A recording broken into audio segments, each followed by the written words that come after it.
with Hot Topics, because the view is live. Troubled waters. As the harassment claims at Fox News keep piling up, host Jesse Waters is under fire for his shocking comment about Ivanka Trump. I really liked how she was speaking into that microphone. Plus, Dr. Phil hits the table to take on hot topics, from the Fox News sexual harassment scandal to mental health professionals warning Trump's unfit for office. And 2 years after the shocking death of her husband, Facebook COO Sheryl Sandberg shares her emotional journey of finding joy for her family and the strength to smile again. Here come Hot Topics with Whoopi, Sunny Hostin, Joy Behar, Sarah Haynes, and Jedediah Vila. Now, let's get things started.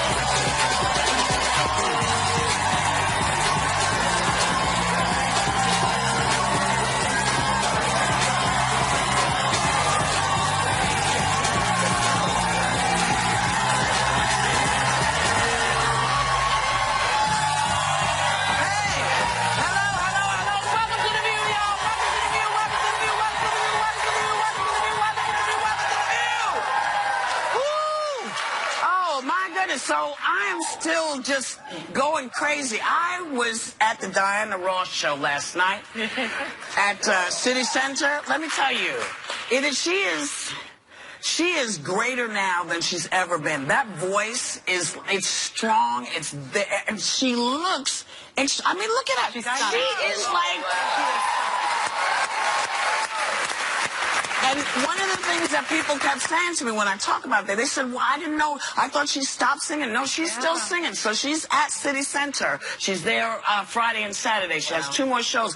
If you can get your tickets, run. Don't walk, because you will have the best time ever. I saw you with a picture of her doll. Yeah, well, yes. Is it a bring your doll to the performance No, my friend Lena, who is DJ Lena, has doll collection. And she has imagine a doll, she's got it. And she had a Diana Ross doll. And so she was, and Diana saw it, it's like, she got her up on stage. I mean, it was just, if you get an opportunity, man, you know, this is she's an icon. And she's in her 70s. Yeah, well, right? Yeah. She's in her 70s. Well, you want my show? Looking like that. I mean, amazing. Were you on the show when we sang "Stop in the Name" with her? No, I wasn't. No. Wow. Yeah. You were. I wasn't here. Yeah. It's amazing, and she does the hits, and it's just. I just was like, don't go for so long. People need to know she's out there. So, and now I have to tell you what else is out there. The White House released a sweeping new tax reform plan that fit on a double-spaced pamphlet. That's it. It was originally written in crayon, but that's not. You can refer to this. Oh, yes, I'm not surprised. And maybe they didn't, perhaps they want to think this through a little bit more before releasing it, because nobody knows who it's really going to benefit. They don't really know what it's going to, it's sort of like we could maybe talk about doing this, and is it more smoke and mirrors? I think it's an opening bid is how they're presenting it. I do see some stuff that I like in it. What do you like? Did you see anything? I do. I do. I'll tell you. There's a zero tax rate for the first $24,000 a couple earns. So if you're a couple and you file together first $24,000 you don't get taxed on. There were 7 brackets. Now it's down to 3 brackets, which means it simplifies the process by which you file, which we all know is an enormous headache. The corporate tax rate is going from 35% to 15%. And that's going to apply to small, medium, and large businesses. So if you're a small business owner out there, middle class? What's the cut for the middle class? Everyone's getting a tax cut. Everyone's getting a tax cut. Well, it's 35, 25, and 12%. So 25% would be the tax bracket that many middle class people would fall into. So it's 35, 25, and 12. Why not 35? We had 7 brackets. Why not 35? Why not 35? Yeah, for the middle class. I mean, these are the people we're always talking about. Folks need to take care of. Why not a gigantic cut for the middle class? I heard somebody on TV. I forget who it is, but he said that Trump could save like $1 billion in taxes. He's going to benefit beautifully. I really believe that he ran for president just so that he could cut his own taxes. Well, he had no interest in governing. to totally enhance his businesses around the world via Ivanka or Jared or the Hans and Fritz, or they're out there doing it too. Yeah. Everybody's making money. But if and I really making money, you know how people Why is say that bad? Why is that bad? Why is it bad? Because Because people who own companies who then have more money in their pockets, they can She's hire not saying that. Talking about the company, she's talking about the I'm president. talking about Talking about you him. realize if he benefit, you mean as a businessman? If No, if well, he you're missing my point. I am submitting to this court of inquiry that is the reason he ran, so that he would that was make his money. motivation. It is not. I don't believe his motivation was to help the country, the greater or for good. the greater good, or for patriotic That's reasons. what he doesn't say in this. He doesn't say anywhere in it that these changes could increase the deficit by an estimated $3 to $7 trillion. Well, no, That's nowhere in That's that. actually what I noticed, because although I like that they were bringing the corporate rate down, because we have, I think, the highest in the world if you want to bring business back, but it doesn't say how he's going to pay for it. So I looked at that and I thought these numbers aren't adding up. And the other thing I wish they would have broken down is a little more. I know it's a jumping off point, but the income levels it affects, because everyone looks at this and wants to see, where do I fit in? Where do I fit And you in? couldn't really find anything that indicated what benefits you get. And they're getting rid of a lot of deductibles also. That helps Just the to make middle one class. correction, Yeah. one correction. I said 12, 25, 35. It's actually 10%, 25, and 35. Okay. He's Well, going to pay for it, though, just to say by generating growth in the economy. We've heard that song before. We've heard that but song. here's You the- generate but you know growth what? in the Well, here's the economy, you thing. have more people at work, and you have more paying If you taxpayers. want to generate growth in the economy, stop messing with people and telling them that we're going to pay for a wall we didn't ask for. If you're going to generate money for the economy, and also, I'm sorry, I have a huge thing. If you really want to help the middle class and generate money for the economy, you need to keep money in the middle class pocket. That's what You this need is to- doing. No, that's not what this is doing. No, that's Yes, not. it is. No, How is it not, though, if you allow families to keep more of their hard-earned But cash? you don't- but There's is going to that be everyone? You don't your have- first $24,000. You can't get it done. You do not have any specifics. You are assuming this is what he's going to do. See, if you specify what you're going to do, then we can have a real conversation about who really takes care. But you know that the upper middle class, the very, very, very, very, very, very, very wealthy, are getting this big old cut. And companies, they should not get a cut unless they are taking care of the people who are working. All of these, all the restrictions, everybody keeps talking about all the restrictions on the companies. A lot of times these restrictions are because the companies took advantage of the people who were working for them. And people say, Can I say something? During the Bush administration, W's, he also cut taxes. But we were in a huge deficit when he left. Why is that? Because he started all these wars. Because he spent a ton of money. Okay, Right. well, That's you right. don't think that Donald is going to have to do I some think of that? I don't think this that is any an example. The I wall don't is think an that example. I don't think any tax plan is going to fix the problem unless you also cut spending. That's 100% right. You can't make up for all this lost money unless you simultaneously cut spending. I mean, when you go after Big Bird, come on. You cutting Big Bird's salary. That's kind of messed up, D. He had more details in his plan when he was running as a candidate than he has now. Yeah, it's gotta go. We'll be right back. Later, shaking Ivanka's foundation? Is she guilty of doing the same thing that her father tore the Clintons apart for? There's only one place where you'll find the hottest topics. That's what we do.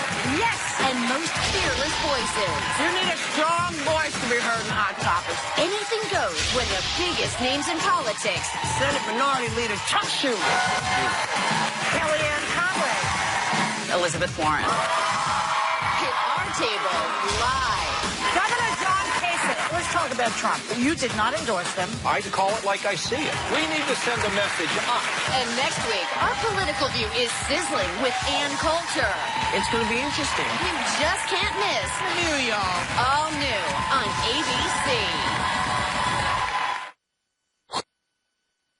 Still ahead, Dr. Phil's laying it all on the table. And Facebook COO Sheryl Sandberg reveals her inspiring secrets of strength and survival after the sudden loss of her husband.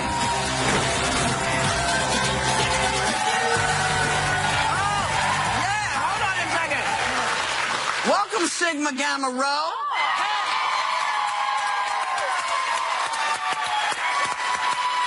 One of our producers is one of their sorority sisters, so I had to point out Audrey Jones. Audrey. So another plan that you know who is hatching is he wants to take a new look at U.S. monuments to open them up to, quote, tremendously positive things. So here's a glimpse into what could be the future of America's landscape. Filling in all that space is the Grand Canyon. Oh, boy. Other things gushing out of Old Faithful. And of course, a facelift for Mount Rushmore. That's funny. That's funny. So, I mean, when you hear this, when you look at what's on the monuments kind of list, you know, we're talking about things that we're saying here, but is that a good idea to see if there are bigger things to do with, you know, spaces like, you know, the Sequoia National Forest? I mean, what's you going to do? Take down the trees? There's been a fight for a long time, though. Local communities have felt that the federal government basically did a land grab where they used the Antiquities Act, which is about a century old, and they went in and they claimed a lot of hundreds of acres of land and water for the federal government. Now, some environmentalists wanted that because they wanted it to be protected land. But local communities and states are saying, we want to be able to decide what to do with this land to best serve our community. And I think you're going to see the Trump administration on many issues, on this, on education. They're going to try. No, because they just put an executive order out similar, which put power back to the states. They need to take his pen away from him. No, look, you don't have to like it. You don't have to like it, but just this is a fulfillment of a campaign promise to return jurisdiction to local here's the thing, communities. you know, talking about land grabs, this is a man who grabs land. That's not all. He grabs. I wasn't going to go there. Why not? Why not? I wasn't going to go there. But you know, this is a guy who's done this around the world and gone in and talked to people and said, look, grab the land. At least these guys here in the U.S., they've been trying to protect stuff. They're trying to protect the land because they know that if left to our own devices, we would build on every inch of every plot of land. And that's the problem. This is to protect the land, not necessarily to just rape the land. And I think what's so hypocritical is that Republicans are always saying, listen, we want limited government, we want power to the states, except when it comes to immigration. Right? So when it comes to immigation, they want the states to be deputized. They want people to be deputized. But why is this okay? Because the job of the federal government, the primary job is... The primary job is to protect us. The job of the federal government is not to protect the land. Protect the people. That's the primary job of the federal government. And to shepherd the land. Considering who's actually in office is, and I try to remove his name from this, but when I see him, I don't think anything's sacred. So I worry when he's grabbing land back or saying that he's a businessman, and that's money, and that's numbers, and that's the bottom line, which scares me a little. If it were environmental groups that were saying, can you release some of this land because we want to preserve it, I would have an open... Totally different. And you know what? Another thing. I was thinking when I read this, how is this so different from ISIS attacking all the antiquities in Syria and Libya, I think it was. I mean, they just destroy history. And we are totally against that. We think it's a horrible thing they're doing. That's what he wants to do. Well, you can't compare ISIS to the current administration. I'm talking about what they're doing. Who's to say that there's going to be abuse of the land? That's an assumption that's being made. He's saying because of what she just said. But we don't trust him. That's why. That's fine, but there are people who do. What are the reasons, though, Jen? I think the reasons are, I think his reasoning is that local communities and local governments have said the federal government doesn't have a right to usurp our authority in our regions to use this land as we see fit, and he's fulfilling a campaign promise to return power to them. That's the reason. And why do they want the land? Why do the states? I don't know. But he's saying he's not going to touch the monuments, and there will not be stuff that's not environmentally good. Come on. Really?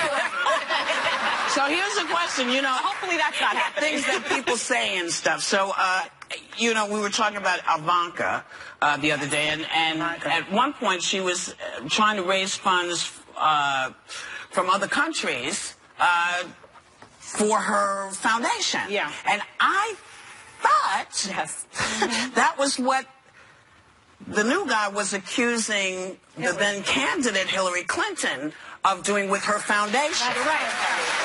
So, is there Can anybody explain to me what the difference between the two is and why no one is saying, hey, wait a minute, didn't you say this wasn't going to work out, this was a bad thing? Saying it, but the Republicans are in power and they do whatever they want. That's what happens. No, you're right. It's hypocrisy. It's illegal. It's totally unethical, and it's illegal under the Emollients Clause. Remember, this is a federal worker now. This is a federal employee, Ivanka Trump. She cannot do this. I agree with the hypocrisy. I think this is totally crazy. She should not do this. I just have a statement from a White House official saying, quote, she will not solicit funds. This is not a White House fund. This is not something that she will have any authority over in any way. That's their claim. I think they need to not do this. Okay, White House, we heard you. We'll be right back.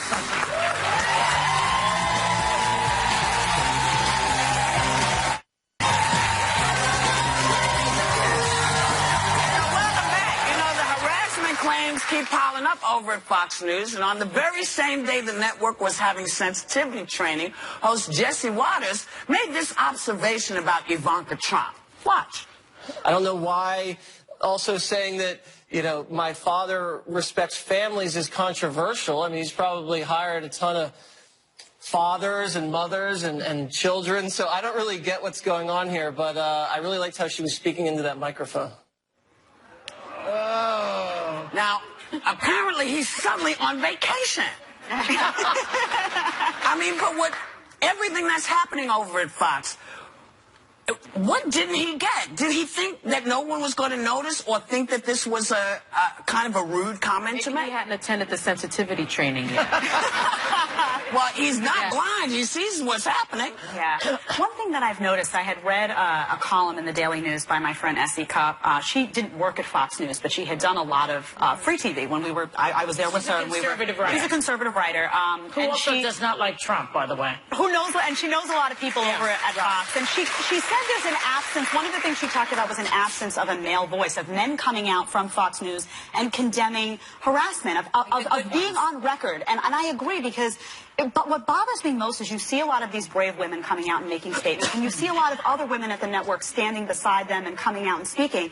But there's a void. There's no. Where are these men? There are good, quality family men at that network. I know them. I like them. I respect them. They're trying to keep their jobs. That's all. They're trying to keep their jobs. If you're afraid of speaking out and making a statement about sexual harassment because you're afraid of keeping your job, that tells me that the network is not reforming itself. Because that network should have their men front and center.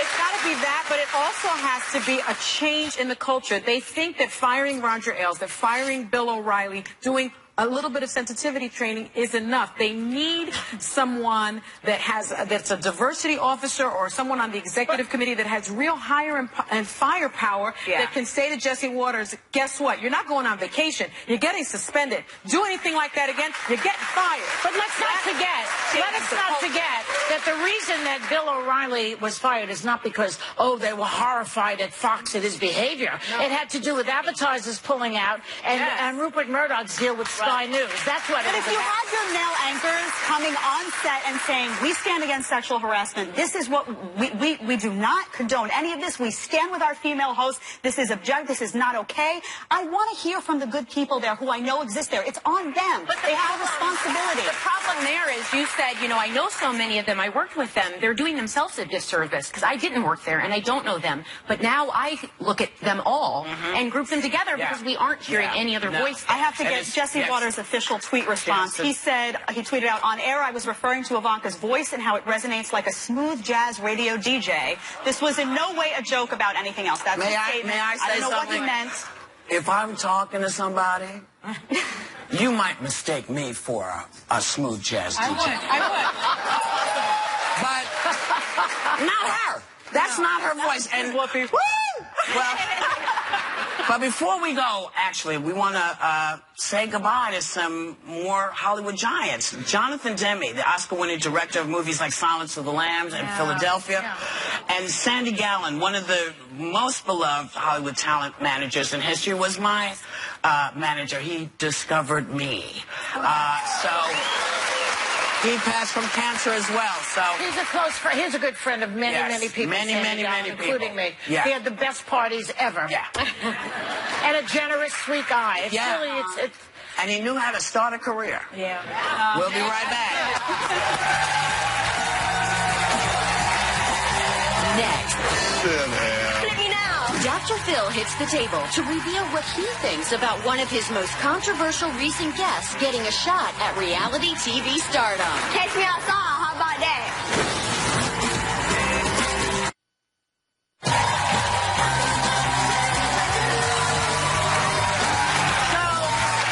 Realistically, ever since television began, Dr. Phil has been on. He's been on for 15 seasons, which he says he likes what he does, and he fits right into our Hot Topics table. So we figure we'll just say, welcome, Dr. Phil. What's up? What's up? I've been listening backstage. Yes. Yeah. And? So are the cars going by outside? So a new study says that getting fired is actually worse for your emotional well-being than getting divorced or even being widowed or a widower. You think that's true? I do. You know why? Why? It's unilateral. When you get fired, somebody comes in and says, I don't like you. Number one fear in people is rejection. Somebody comes and says, you don't measure up anymore. You're out of here. With a divorce, it's maybe two ways. You're at least fighting. You got some ownership in it. When someone dies, they don't reject you. It's just that they died. They didn't plan on that, so you don't personalize it so much. But when you get fired, that is the ultimate rejection, and it eats away at you for years and years. And sometimes it gets worse as the years go on. I've been fired many times. And I also got divorced, and they both suck, frankly. But I have thrived after both even better than when I was there. Yeah. I've done better. So sometimes it can be seen as a learning experience on both counts. Sure, you but can learn it. But I don't agree with you. I think that getting a divorce is worse. You don't Because agree with me. I'm shocked. I don't. I think that it's so deep. And it's almost like losing a parent. And that feels like a child. And I think people think of divorce also, depending on, this is all depending on what the situation is. But I think sometimes in a divorce, people feel like, I spent all this time with you and you hate me? You have to leave me. It's more personal, too, because on a job level, you can say it's numbers, it's cutbacks. When it's a partner, it's like, it's just me and you know me on the most intimate level. So you're wrong.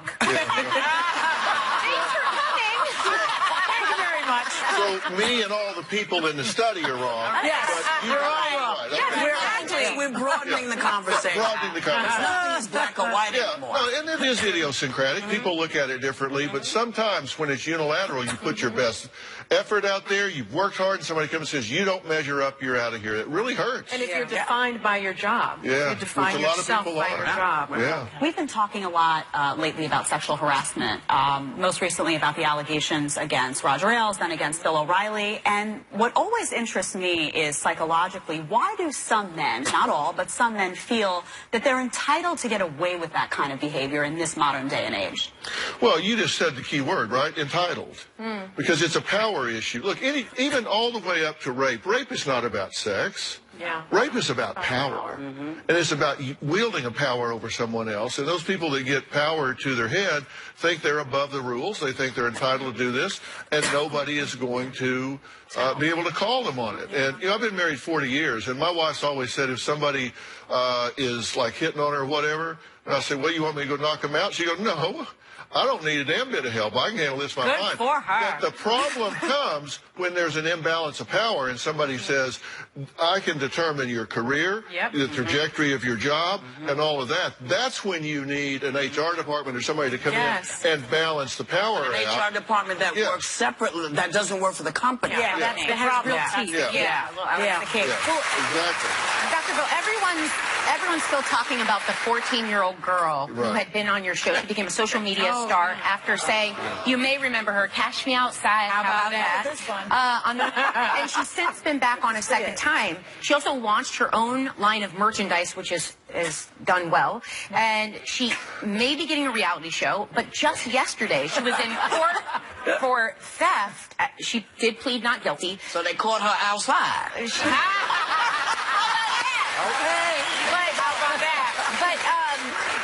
This doesn't seem like a good thing to be lifting her up this way. No. No, it's not a good thing. And here's the thing. people remember this because it's gone viral, but she came on and we saw really dysfunctional behavior in her and sent her to a wonderful place called Turnabout Ranch. She spent 4 months there. She was doing equine therapy and working with different therapeutic settings, and at the end, she had completely turned around. She was mentoring young girls. She was really doing well. And you see a tape piece in that show. At the end, she jumps up on the fence, and, you know, it's like life is good, big smile on her face. Then she's home 24 hours, and she's in there with her mother calling people that had said things on the message boards about her mother. She goes back, finds out what their name is, screen names, looks them up, finds what town they live in, backs into their phone number, and the mother's calling them on the phone, screaming at them over the phone, calling them every name in the book. Situation. And so it is situation specific. In a positive environment, the girl flourishes and done well. She gets back home. Whole thing comes off the rails, and here she is. We got to talk about your 15th season of Dr. Phil. Today's episode, you address a family who is scared their daughter is running with gangs, but it seems that they're even more concerned that their 2-year-old granddaughter is in danger, and you brought a sneak peek. Let's take a look. You are not living an honest life. This is not denial. I just sat there and openly admitted. Sarah, we've had you followed. We know everywhere you go. All right. Okay? You've had me followed. That means that we know that you're involved in the bathhouses. That means we know that you're out dealing drugs. We know that you're on the bad parts of town. So I'm not going to go up here and be character assassinated anymore. My life has been character assassinated for the past 2 years. Do you understand? Why don't you be honest with me? Just be honest with me, then there is no character assassination. What is there to say? Be honest. Whoa. Wow.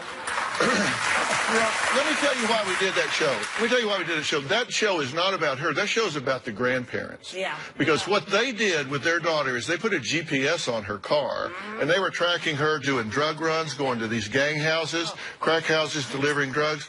And the reason I do these shows because they're teaching tools. Right. And what I said here is if you're going to raise your grandchild, then get legal rights to do it, or that kid will come back and it will be emotional extortion where they say, do what I want or I will take the child. That's right. And so if you're going to raise them, get the rights to do it. That's it.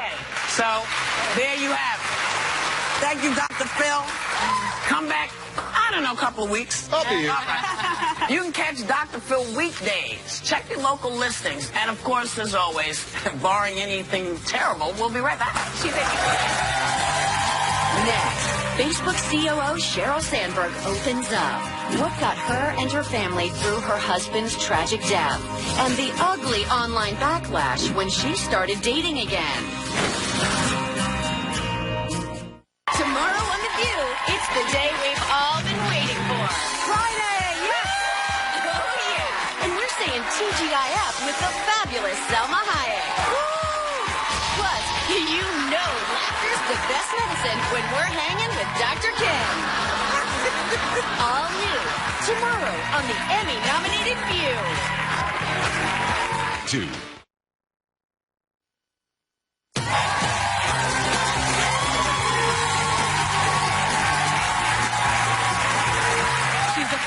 COO, Disney board member, and mom of 2, who inspired women everywhere to lean in. But Sheryl Sandberg's life was shattered by the sudden tragic death of her husband. Almost 2 years later, she's opening up about how to keep going when everything falls apart in her powerful new book, Option B, Facing Adversity, Building Resilience, and Finding Joy. Please welcome Sheryl Sandberg and her friend and co-author, Thank you. Thank you. And thank you so much for doing this. As I told you before, I read it, and it's going to just help so many people. And I can't believe it's been almost 2 years since you lost your husband, Dave Goldberg. And I want to ask you, because I've learned this in the book, how are you and your children doing today? We're better. Next week will be 2 years. And when Dave died, it happened all of a sudden. It's the unimaginable. Yeah. Finding your husband, I found him with my brother-in-law on a gym floor, flying home and telling us my 7-year-old daughter and my 10-year-old son they'd never, ever see their father again. But I never thought it would get better. I felt like there was a void closing in on my chest, like I wouldn't be able to breathe. You know, my brother-in-law talked about it as a boot pushing on him. And Adam and others who had been through it kept saying it does get better, and I did not believe them. Those early days and weeks, every day felt like a year. And we wrote this book to convince someone out there who's suffering from anything, from cancer, from job loss, from divorce, that it does get better. In those moments you think it won't. It never gets perfect, and I certainly miss Dave all the time, but it gets better. The boot is no longer on my chest. I can breathe. Well, you mentioned that you reached to Adam and people around you on what do I do next. How did you even begin to tell your kids? How do you start that conversation? I have a friend, Carol Geithner, who counsels grieving children, and a friend reminded me of this, so driving home, I called her. She told me to tell it to them straight. I have terrible news. I mean, the understatement of the world is I have terrible news. And then tell them they were not going to be alone. And Adam and I have talked so much about how you raise resilient children for the horrible moments like this, but also for the everyday. Yeah, and Adam, you're a psychologist at Wharton, and you've been so helpful to Cheryl. How did you start getting involved in helping her through this really difficult grieving process? Well, Dave actually introduced us about 4 years ago. He had read something I wrote on generosity and said he wanted us to get to know each other and invited me over for dinner. And I was just floored by how kind the whole family was. Their 7-year-old daughter asked me how my day was. Wow. And then their 10-year-old quoted my research to me. Who does that? And let's be clear, he had not read the book. But he had learned about it from his dad. Don't ruin it for him, okay? But, you know, I walked away feeling like I just wanted to be friends with these people. And Cheryl grilled me with some hard questions on gender, and I didn't have all the answers, so I went and reanalyzed my data, and we ended up talking about the results and started writing together. And after the funeral, Cheryl had some family and friends staying behind, and she asked me to stay, and she said, you know, tell me what I can do to help my kids. And it was awful, but it was such a beautiful thing that it wasn't tell me what I can do to get through this myself. Yeah. It was all about how do I help my children. And, you know, as a psychologist, I wanted to do whatever I could to help. And so, yeah, I started sharing what I'd read, what I'd learned, and then, you know, we just began a conversation that 2 years later is a book. And you're still touched by it. I see you're in tears also. Yeah, it's, I've never watched someone go through anything that devastating. You know, watching children lose their father, watching a friend I care about deeply suffer so much, and also just missing Dave. I mean, he was just such a giving person, and I feel like the world is a worse place without him. You know, Cheryl, there's actually a stigma attached to being a widow. Very interesting. Yes. You know, a lot of people feel that you shouldn't be allowed to be happy again when something like this happens to you. That it's disrespectful to the deceased. And when you started dating again, you were harshly judged, I was reading. Did you expect to get that kind of, like, hostility coming towards you? No, and it hurt. Yeah. I mean, I knew who I wanted to spend my life with, and that's Dave, and I had made that choice, but that choice was taken away from me. And, you know, we judge women much more harshly than men. After loss, men date faster, men date more, and the women get judged. And I think when we think about helping people through loss, we think about getting them through, you know, holding them as they cry, bringing the food to the hospital, and that's important stuff. But there's also the rebuilding. Yeah. Telling them when they come back to work, you can still do your job. Telling them you can and should look for joy. You can date if you want to. You can laugh. And don't judge. Yeah. And you can laugh. Yeah. And find joy. Do you think that the reason men get away with it a little bit is because people feel sorry for a man who's alone because they figure, he can't do anything? He's, you know, a woman, you know, has all sorts of skills, abilities to take care of the family, take care of the house. But a guy, it's like, oh, poor guy. I hope he meets somebody to take care of him. Honestly, I hadn't thought of that, but that's brilliant. That's the feminist interpretation. Yes. That's the feminist interpretation of the dating judgment. Yeah. Men are less competent. Yeah. No, I don't believe men are less they're competent. not less competent. They seem lost. They seem lost without their wives, whereas a woman, I mean, you went through a horrible time. But, you know, you have to do some more research on that. Stay tuned. But finding joy is hard. I remember about 4 months after Dave died, I was at a friend's party, and a high school friend dragged me onto the dance floor, and I danced. And then I burst into tears like 1 minute later. And I didn't know what was wrong, but he literally had to like take me out to the patio. And I realized, oh my God, I felt happy. And I felt so guilty. Felt guilty. So 1 minute of joy, 4 months later, and the guilt just flooded through my body. And it was really talking to Adam where we really started talking about how do you take back joy? Take it back. My brother-in-law, Rob, he's unbelievable. He called me around then, tears. You could hear us crying on the phone, and he said, all Dave ever wanted was for you and your children to be happy. Don't take that away from him in death. That's nice. Yeah. That was generous. Very generous. And before you go, can you share one great memory of Dave that made you smile recently? If you would. We went to see a play, Wicked. Oh, I love that. And it's a great play, right? And with my kids, and walking out, you know, one of the four of us was like, this is my favorite show. And you would have thought it was my preteen daughter. Yeah. But it was Dave. And he had enthusiasm for life, and he wasn't afraid to embrace it. And there's this great line from one of the songs that we quote in the book, that because I knew you. Yes. I have been changed for good, and because I knew Dave Goldberg.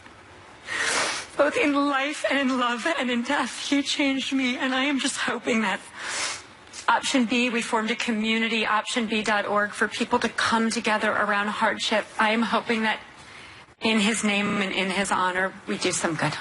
And it will. And it will. I'm certain of it. I'm certain of it. Our thanks to Sheryl Sandberg and Adam Grant. Their book, Option B, Facing Adversity, Building Resilience, and Finding Joy, is available now. We'll be right back.